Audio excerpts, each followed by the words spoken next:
Hey guys, today I'm going to show you how to recharge the AC on this Pontiac G6. This is a 2006 G6.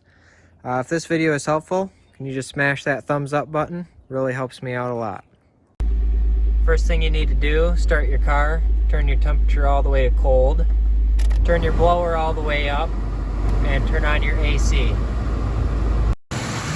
Next, we're under the hood here, and we're going to unscrew the cap on the low pressure side of the AC lines here. Connect our recharge hose here.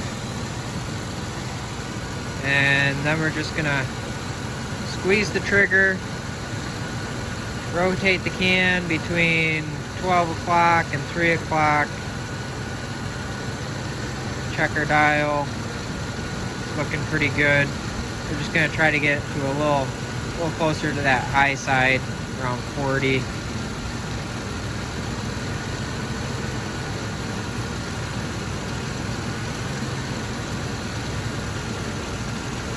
Just keep oscillating your can back and forth, checking that level. So that's all there really is to it.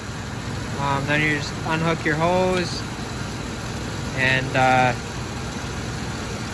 put your cap back on. Hey, if this video is helpful, can you hit that thumbs up button? It really helps me out. And have a good one.